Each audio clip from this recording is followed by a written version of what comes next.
Nobre DOC 21. Embarque e descubra as curiosidades do mundo. Só aqui na Rede 21.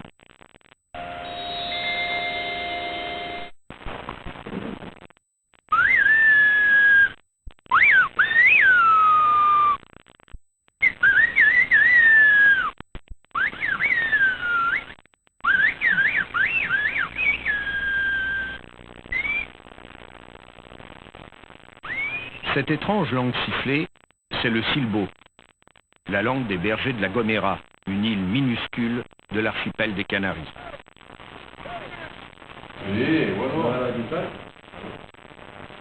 Ici, on se demande si le silbo, qui a traversé les âges sans se perdre, va survivre à l'objet du siècle. Ahora todos los canarios tenemos otra forma muy económica de comunicarnos. Nuevo contrato tarifa canaria. Porque con la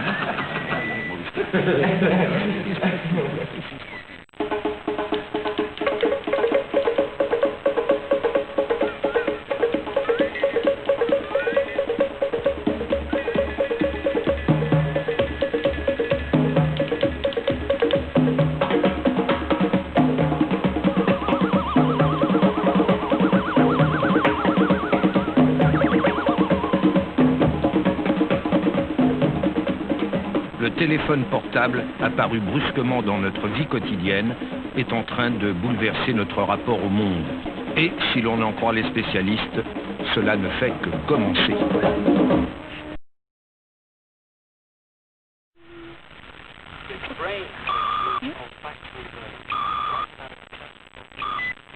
Hello, everyone. Hi, darling. Hey, they love my designs. I got the contract. Oh, I'm so proud.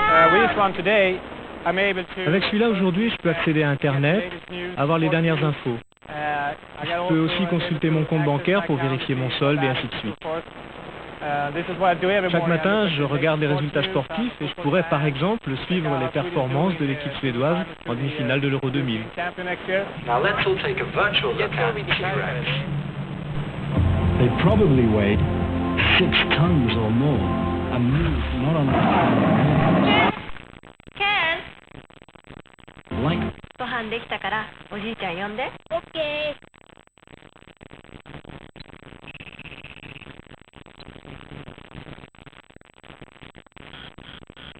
おじいちゃん、ご飯だよ。わかった。それじゃあ今から帰るよ。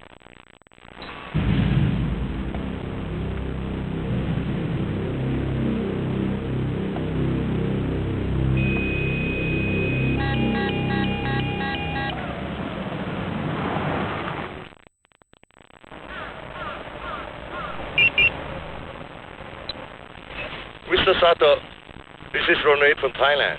Avec un service, comme je montre ici, d'une carte de Nice pour se promener dans la ville, prendre les directions, savoir ce qui se passe autour de vous. Peut-être un petit appareil caméra intégré pour prendre des photos, les envoyer aux amis.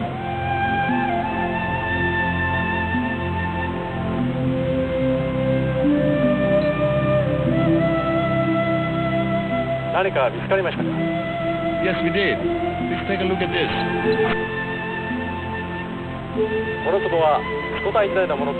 C'est pas juste une invention technique comme le train ou la vapeur ou l'électricité. Parce que ça, c'est des inventions finalement qui ne changeaient pas fondamentalement le statut de l'homme du point de vue ontologique, du point de vue de son rapport à la réalité. Avec le virtuel, c'est la position de l'homme par rapport à lui-même, par rapport aux autres, par rapport au monde qui change. C'est comme l'invention d'une nouvelle écriture. L'écriture, c'est quelque chose de virtuel aussi. C'est une façon de se représenter virtuellement le monde, et à distance. L'écriture, quand les Phéniciens l'ont inventée, a permis le contrôle de la Méditerranée. C'était une écriture utilisée pour contrôler dans l'espace et dans le temps le transport des marchandises. Bien aujourd'hui, nous avons une nouvelle écriture. Et le nouveau monde, c'est ni la Méditerranée ni l'Amérique, c'est le cyberespace.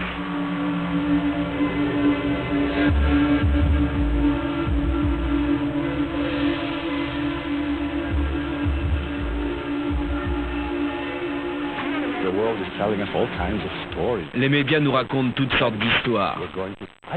On va aller dans le cyberespace, On va porter des habits en métal. On va faire l'amour à distance. Le monde sera une super démocratie. On sera tous super informés et tous appliqués dans de grandes choses. En fait, tout ça c'est bidon. Ma définition du futur est très simple. Nous nous dirigeons vers un marché de l'information, c'est-à-dire plein de gens interconnectés via l'informatique, parfois mobiles, et qui font trois choses. Acheter, vendre, échanger. Quoi? Deux choses, l'information et les services de l'information.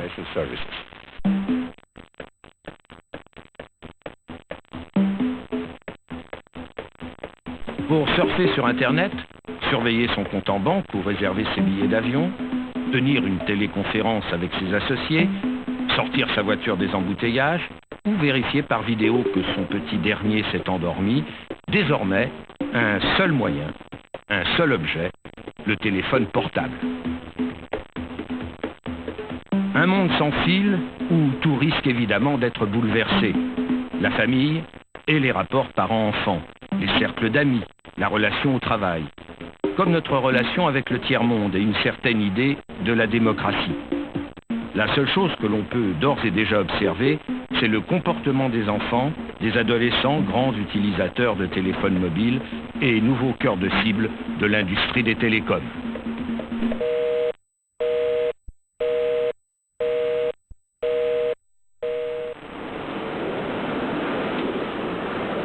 C'est en Europe du Nord, en Finlande, que l'influence du téléphone portable sur la vie quotidienne est la plus forte. Plus de 6 personnes sur 10 possèdent déjà un mobile, le taux de pénétration le plus élevé du monde.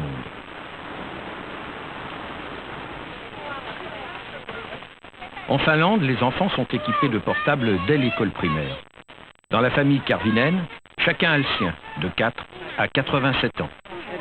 Le téléphone de Katarina est programmé sur 2 numéros, celui de son père et celui de sa mère.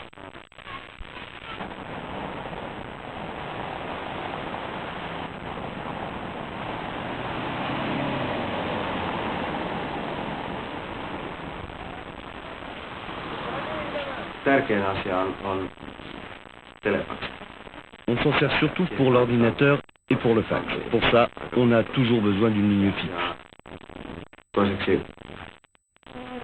Il arrive encore que ma mère appelle sur ce téléphone. Mais on a aussi une chaîne de transfert. Si ce téléphone sonne et que personne ne répond, l'appel est transféré sur le portable de ma femme. Si elle ne répond pas, c'est transféré sur mon téléphone, et si je ne réponds pas, ça aboutit chez ma secrétaire. Mais si on est en vacances et qu'on ne veut pas être dérangé, alors on éteint tout. Cette année, le championnat de Finlande du jeu de vers de terre sur téléphone portable a suscité un engouement national. Robert y a participé, comme tous ses copains, avec lesquels il échange régulièrement des messages écrits.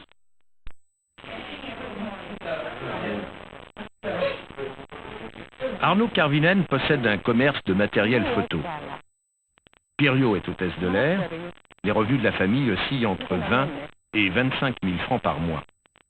Budget téléphone aux alentours de 2 000 francs. Arnaud en consomme à lui seul les 3/4.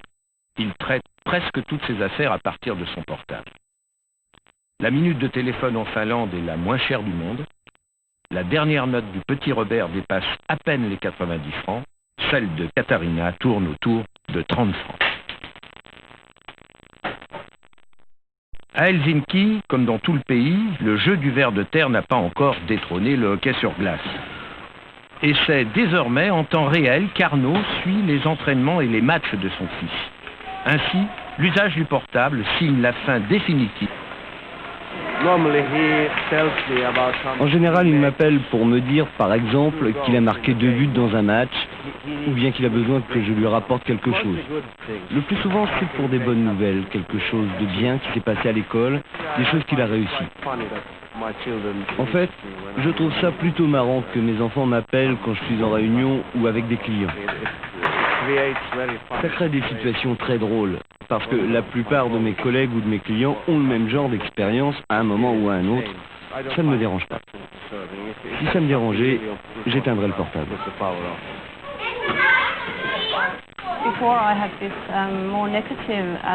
Avant, j'avais l'impression que les portables avaient une influence très négative dans les familles avec de très jeunes enfants, des enfants de moins de 10 ans.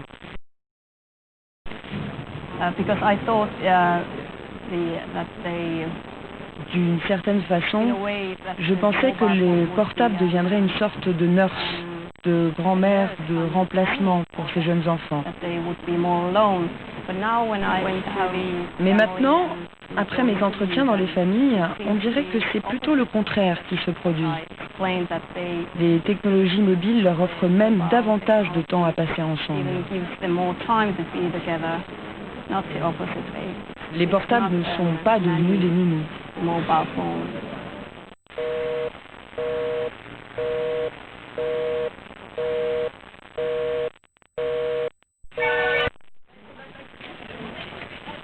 En France, les choses vont moins vite, mais le phénomène semble irréversible. À Marly-le-Roi, dans ce paisible lycée de la banlieue parisienne, 26% des adolescents possèdent déjà un téléphone portable. Ici, il y a 3 ans, le sociologue Michel Fize a observé les comportements des lycéens face au téléphone. Depuis, le mobile a envahi les cours de récréation et les enseignants continuent d'étudier le phénomène. Ce matin, cours d'économie de la classe de première ES. On avait travaillé sur le téléphone en général, là on va travailler plus précisément sur le portable. Notamment, on voudrait un petit peu se projeter dans l'avenir, savoir ce que va devenir à partir de l'an 2000 par exemple, qu'est-ce qu'on va devenir dans un monde sans fil. Franchement, j'ai jamais eu l'occasion vraiment d'utiliser le portable. Ça te manque pas? Ah non, pas du tout. Puis alors, voilà, le fait de me dire que tout le monde pourrait m'appeler tout le temps, ça m'énerve. Moi j'ai un portable, ça fait 2 ans, je trouve ça indispensable parce que de toute manière j'appelle que de mon portable. J'ai des factures énormes, 600 francs par mois, donc c'est un peu dur parce que c'est moi qui me les paye. Et en fait j'ai un copain depuis 1 an et demi et donc je fais ça en fait. C'est pour ça que le portable pour moi c'est indispensable parce que j'aime bien savoir où il est, ce qu'il fait, etc. Quoi, je l'appelle tout le temps, je lui envoie des messages tout le temps, même en cours, ça m'arrive, des messages écrits. Et donc, pour moi, le portable, je ne peux pas m'en passer, quoi. J'en avais un, il a été cassé, et pendant 2 jours, j'avais pas de portable, et c'était catastrophique, quoi, exactement. J'ai un peu de mal à concevoir le portable comme une laisse pour les parents, quoi. Enfin, moi, j'ai un portable, et c'est tout sauf un instrument pour que mes parents contrôlent où je sors, où je vais, etc. Et si ça devait le devenir, d'ailleurs, je pense que je l'utilise beaucoup moins, voire plus du tout.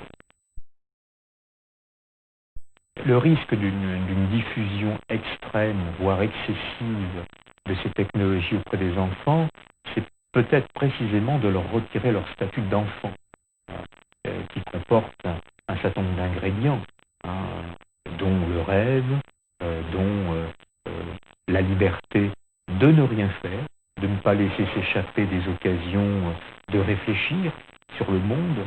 Je crois encore une fois que la technologie n'est pas en question.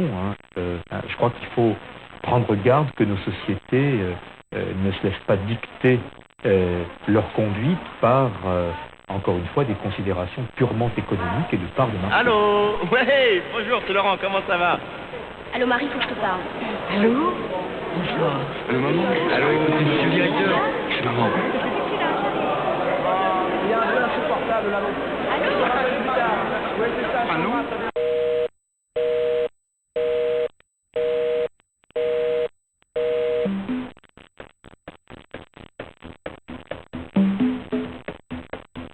Fornebu, en Norvège, dans la banlieue d'Oslo. Ici, on construit la première ville sans fil. Sur les pistes de l'ancien aéroport de la capitale, le chantier vient d'ouvrir. Sur 350 hectares, un quartier entièrement pensé autour de la communication est en train de sortir de terre. Des maisons d'habitation, mais aussi des immeubles de bureaux. Première livraison au public dans 5 ans. En 2010, Fornebu, ville du futur, sera terminée.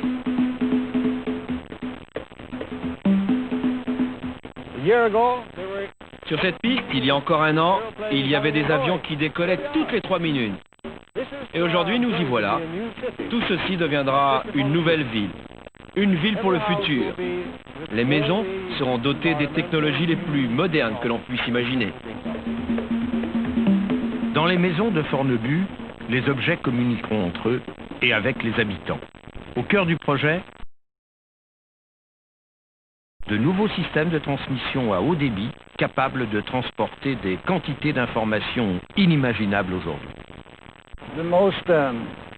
Le grand avantage des systèmes radio, c'est qu'on peut les installer très facilement et très rapidement. C'est aussi très respectueux de l'environnement, vous n'avez pas à défoncer toutes les rues. Et puis, on peut aussi les déplacer d'un endroit à un autre si on s'aperçoit que tel type de service n'est plus adapté à tel endroit. Au niveau de l'utilisateur individuel, vous aurez une antenne comme celle-ci.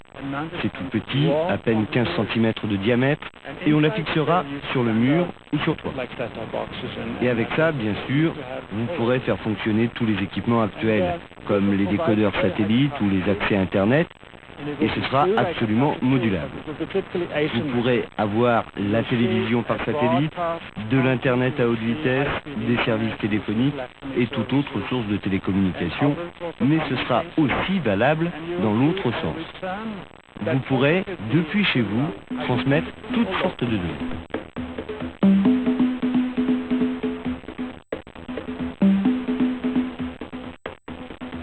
Les premiers immeubles de Fornebu ne sont pas encore construits. Mais le décor de l'homme mobile prend forme peu à peu. L'homo mobilus deviendra un internaute global, de la cuisine à la chambre, en passant par le bureau.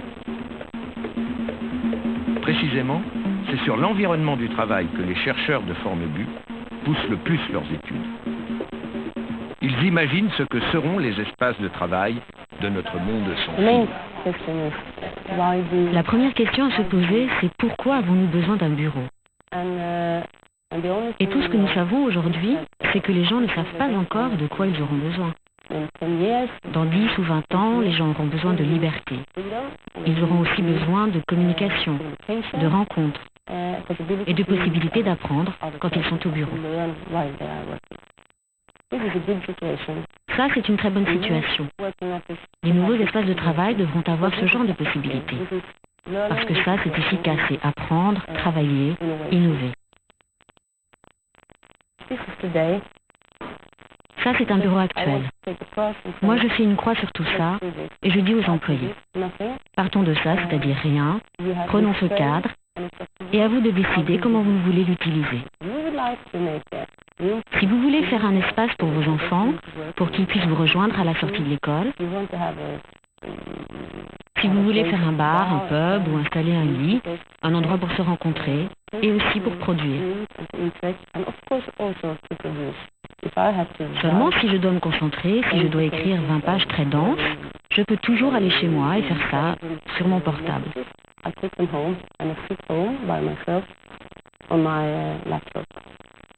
Si je veux rencontrer des gens, négocier, si je veux rire, me quereller ou apprendre des choses, alors je vais au bureau. Mais reste à convaincre les patrons, car même dans les scénarios les plus chics, il est difficile de concevoir un bureau où l'on ne va pas pour travailler et des salariés qui font exactement ce qu'ils veulent. Les dirigeants vont nous dire, c'est très dangereux, je perds le contrôle. Mais je pense que si vous osez perdre ce contrôle, vous serez gagnant à long terme. Vos employés n'ont plus de contraintes par rapport à l'espace et au temps. Vous devez leur donner une troisième liberté, l'absence de contrôle. En fait, vous donnez à vos employés une mission, vous leur confiez un objectif et ils doivent l'atteindre. C'est ça le plus important, peu importe où et à quel moment ils travaillent. Nous tenons à ce que la population de Fornebu soit tout à fait normale. Avec pas seulement des riches ou des jeunes, mais aussi, pourquoi pas, des handicapés, comme dans n'importe quelle ville.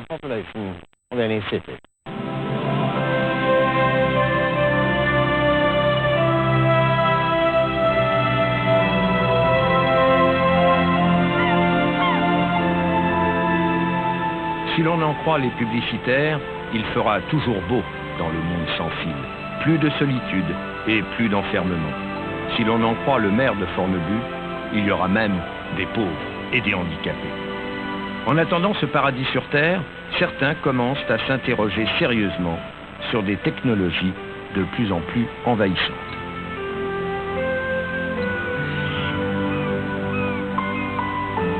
La technologie a besoin de monopole. Monopole des standards, monopole des codes, monopole des systèmes d'exploitation, monopole des logiciels. Nous avons là une réduction de la liberté. Donc le problème fondamental, c'est que ces technologies sont intrinsèquement totalitaires, au sens où elles imposent leurs normes. Parce que si on n'est pas dans la norme, eh bien on ne peut pas communiquer, puisque précisément l'idée qui est derrière, c'est d'unifier.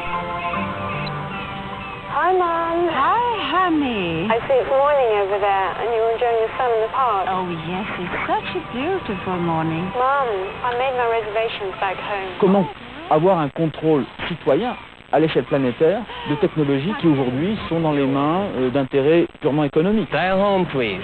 La surveillance globale, elle est beaucoup plus qu'un danger, c'est une réalité. Il suffit de citer le projet Échelon, lancé par les États-Unis, avec la participation de la Grande-Bretagne, de l'Australie, de la Nouvelle-Zélande et du Canada, qui permet aujourd'hui à l'agence de sécurité NSA des États-Unis de surveiller l'intégralité des téléphones, des fax et des courriers électroniques tous les jours. Ce qu'il faut savoir, c'est que ces techniques d'espionnage électronique qui sont aujourd'hui en application ne sont encore une fois que le début d'une longue histoire. Demain, c'est l'intégralité de vos parcours sur le web qui seront observés, analysés, disséqués et qui viendront nourrir des immenses banques de données qui seront utilisées à des fins de marketing, mais aussi à des fins d'espionnage industriel. Tous vos parcours dans la société numérique d'aujourd'hui, carte bancaire, péage autoroutier, utilisation du portable, sont déjà les prémices de cette société de surveillance généralisée. Et on en voit bien les effets déjà. Mais demain, ça ira encore plus loin. C'est le moindre usage d'un clic sur une page web, le moindre usage d'un journal électronique ou de ces livres numériques dont on nous vante tant les bienfaits, seront immédiatement enregistrés, soi-disant pour payer des droits d'auteur, mais permettront par ailleurs de tracer un profil très précis de votre profil intellectuel. D'abord, nous possédons toute la technologie nécessaire pour sécuriser le système tel que vous le voulez. Ensuite, la question est de savoir ce que vous voulez. Quelle sécurité? Quelle protection? Là, je n'obtiens pas de réponse cohérente. L'Union européenne pense une chose, l'Amérique pense autre chose. Et même à l'intérieur de l'Europe ou de l'Amérique, il y a des dissensions. Michael Dertouzos dirige à Boston le prestigieux laboratoire de sciences informatiques du MIT, à avoir véritablement prévu l'explosion d'Internet. Une étonnante machine à idées, jusqu'ici, il ne s'est toujours pas trompé dans ses prévisions. Hi, welcome to Jupiter, the MIT Lab for Computer Science Weather Information System.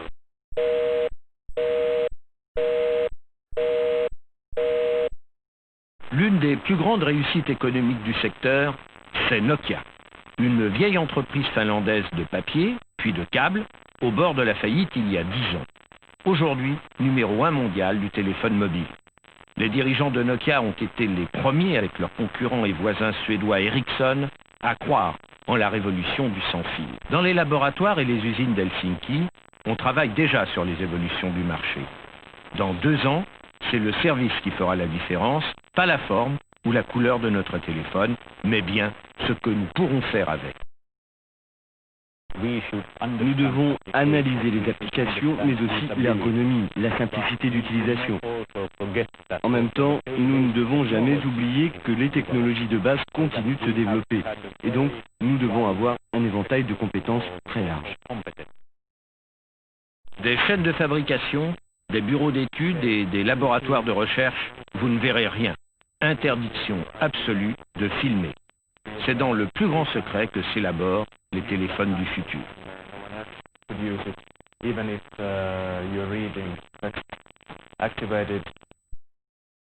Voici l'endroit le plus couru d'Helsinki. Dans ce lieu, les ingénieurs et les dirigeants des sociétés de téléphone accourent du monde entier. Nokia présente ses réseaux de 3e génération, ceux qui permettront de faire fonctionner ces nouveaux services. Par exemple, analyser les données météo sur le terrain quand on est un vigneron bordelais. And with each other. It's the GPRS solution from Nokia, and it will have an impact on your life today. Nous voulons stimuler les services pour qu'ils se développent dans ce nouvel environnement. Mais en fait, ce qui sera très important, ce sont les choix futurs des consommateurs. Quels sont les services dont ils voudront véritablement? La consultation bancaire ou plutôt tout ce qui touche au loisir? Acheter un ticket ou consulter les horaires des trains? Les possibilités sont illimitées. Et ce sera le choix et le comportement du consommateur qui décideront quels services nous devrons développer en priorité. Les perspectives de développement du marché des mobiles sont telles que chez Nokia, on a déjà commencé à construire un nouvel immeuble juste à côté du siège flambant neuf. Le départ de la course est donné. Les gagnants, ceux qui sauront imaginer les nouveaux services les plus rentables, accessibles à partir du téléphone. En France, dans les laboratoires du Centre de recherche de France Télécom, on travaille sur tous les scénarios, jusqu'aux plus fantaisistes. Je vous présente mon cartable magique. Je peux y mettre toutes mes affaires d'école, mes cahiers, mes livres, ma trousse, et surtout ma tablette magique. En plus, il y a 2 oreillettes. Je peux les passer où je veux. Elles me permettent de parler et d'écouter comme avec le combiné d'un téléphone. Mince, j'ai oublié de régler cette leçon. Tant pis, je le ferai sur le chemin de l'école. Hello, Sophie. Do you remember me? Yes, Jerry. You were in my school. Not at all. I'm your cousin. I am sorry. I have a bad memory. What's new? Je la connais, cette leçon. Stop, cartable. Copain de route.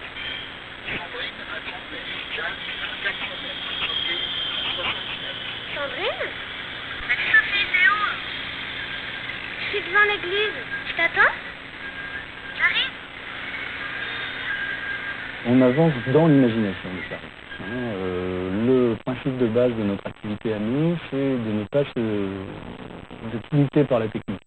C'est de ne pas mettre ça comme préalable. C'est pas d'aller voir d'emblée ce qui est possible ou pas possible. C'est de faire, c'est d'illustrer, c'est d'inventer des services, c'est d'imaginer et puis de confronter les utilisateurs à notre imagination. Donc, objectif, l'écran descend. Il faut imaginer ce que c'est un peu de Imaginer et illustrer ces nouveaux services. Au CERT, à Rennes, des sociologues sont chargés d'étudier les réactions des futurs utilisateurs. Ils apprennent à détecter le moindre besoin dans l'espace privé de la maison, une cuisine reliée au réseau, un portier téléphonique ou un majordome obéissant au doigt et à l'œil. Bonjour Bruno. Aujourd'hui, quelqu'un s'est présenté à 10h20. Il a laissé un mot. Le voici. Je vais arrêter un petit peu plus tard. Par contre, est-ce que tu as pensé à commander ma pizza comme d'habitude? Oui, c'est fait. Sois distrait, je pense, parce que sinon, s'il est envahissant par l'image, je pense qu'au bout d'un moment, on l'éteint. C'est ça, oui. C'est tout ça, je me ferai. Mais déjà, il faut l'aimer, quoi. Donc là, il faut qu'il y ait une relation illustrée quand même. Ouais, oui, moi je le verrai comme ça. Ouais. Sinon, je vais pas. On se donne les moyens de fixer les limites. Et les moyens de fixer les limites, eh bien, c'est le point de vue des utilisateurs, le point de vue des partenaires externes avec qui nous pourrions constituer une offre. Leur point de vue sur la fiabilité économique, le réalisme, la capacité du marché à absorber ce type de sujet. Bref, on a plein de limites extérieures. C'est pour ça qu'il faut quand même avoir aussi une phase un peu débridée qui est la phase d'imagination. À 20h, chez papa, j'ai toujours un petit coup de cafard. Je pense à maman. Maman? Maman? Oui? Je vais te raconter l'histoire de maman. Chouette, je vais l'enregistrer pour la réécouter demain. Il était une fois.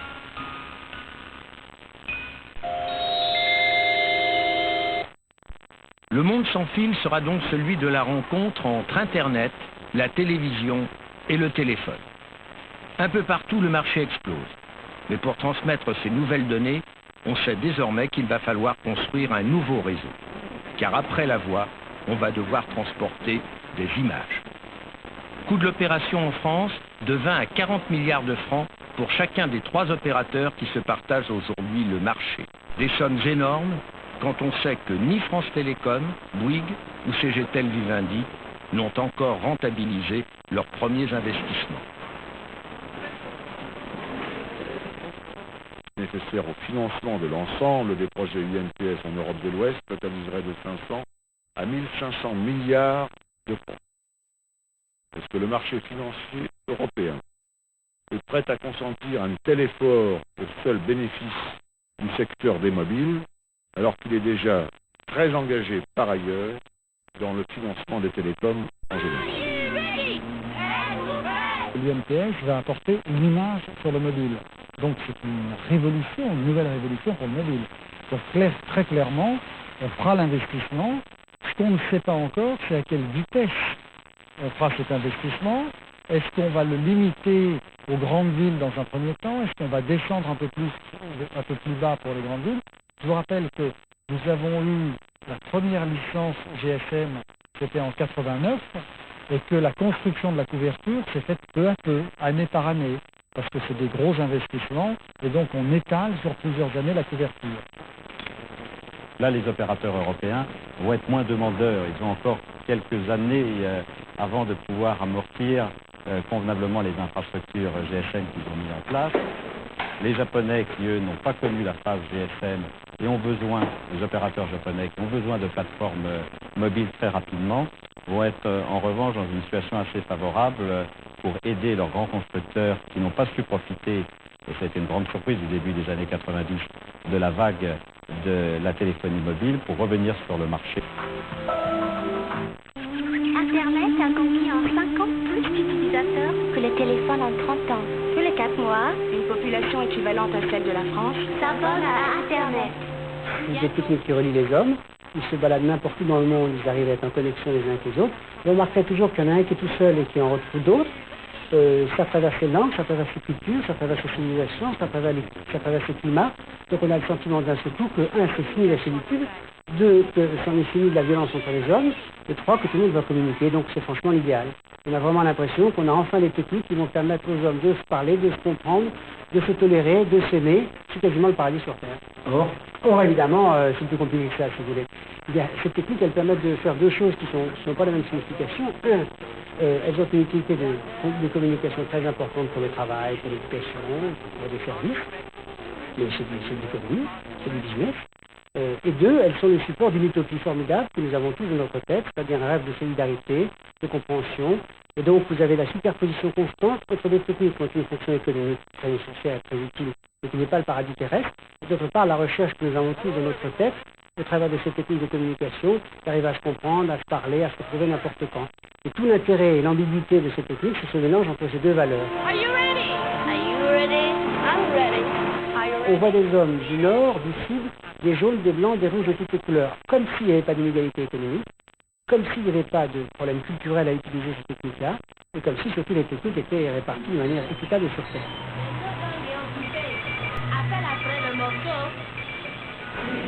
En Afrique, le téléphone est une denrée rare et chère. Pourtant, désormais, il s'affiche sur tous les murs d'Abidjan et se propose sur les trottoirs. Avant l'apparition du mobile, il fallait des mois d'attente pour obtenir une ligne fixe et un abonnement inabordable pour la majeure partie de la population. Le portable, c'est toujours cher, mais au moins, c'est simple et instantané.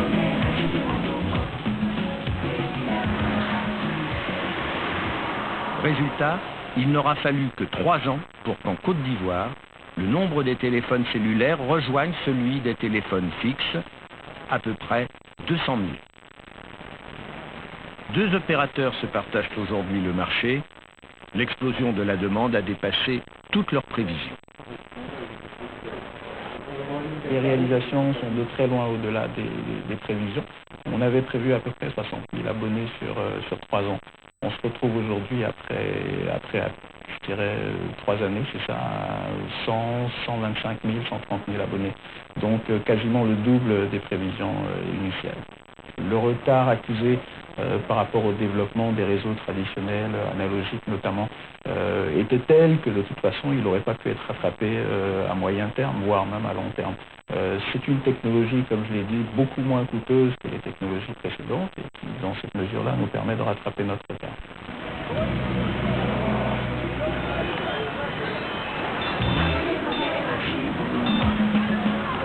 Ici, l'explosion du portable est réelle, mais elle reste très relative.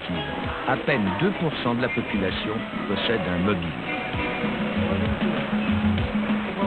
Le nouveau marché, ce sont les vendeurs de rue, les artisans et les petits commerçants, juste après les classes aisées. Ils ont compris quel parti ils pouvaient tirer de ce nouvel outil, car pour le commerce, un téléphone, c'est souvent indispensable. Encore faut-il pouvoir se l'offrir.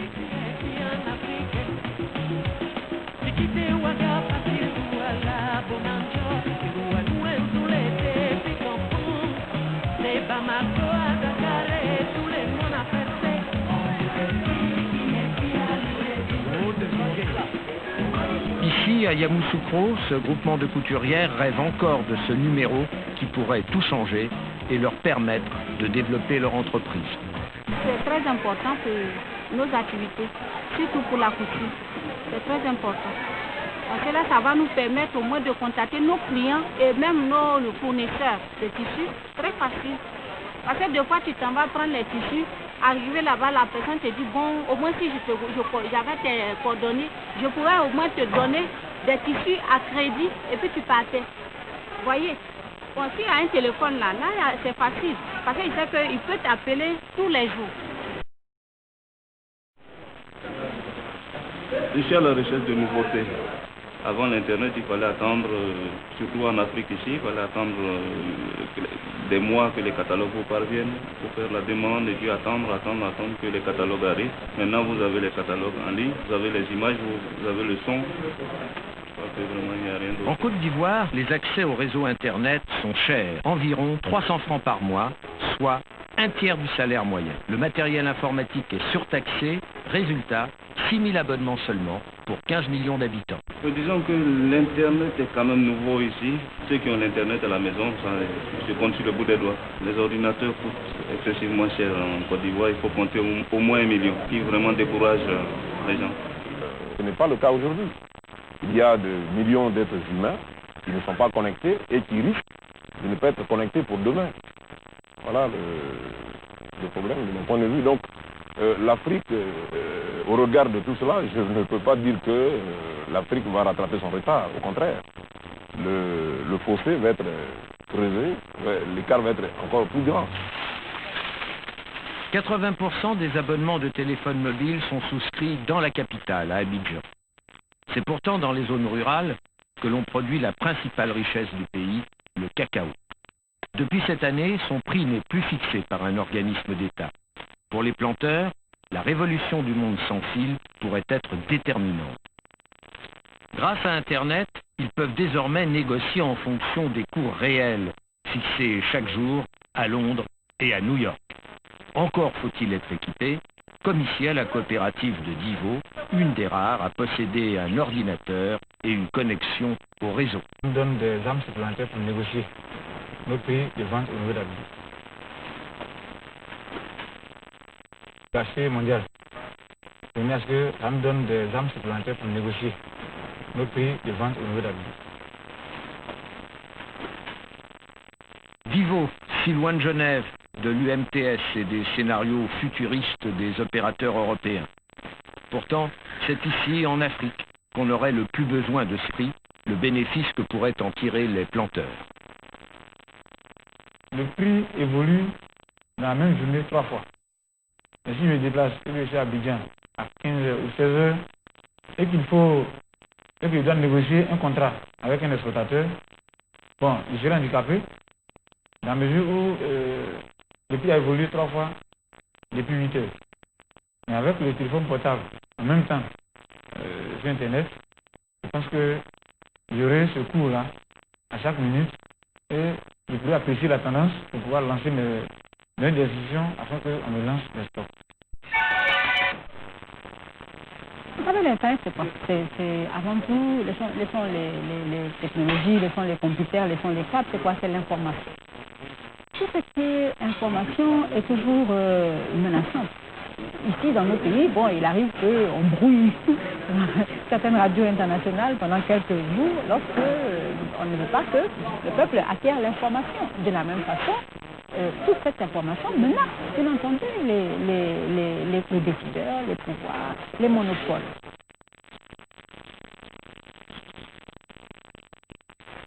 Régina Traoré dirige le département des sciences de l'information de l'université d'Abidjan. Le téléphone de son bureau vient d'être coupé. L'université n'a pas payé la facture. Le sous-développement des télécommunications en Afrique fait aussi l'affaire de multiples intérêts. Mais Régina Traoré en est persuadée, l'Afrique finira par rejoindre le monde sans fil à sa façon, à son rythme. Le fait que de plus en plus de jeunes, même s'ils ne possèdent pas l'ordinateur à la maison ou même dans leur service, savent taper, savent manipuler ces machines, on pensait que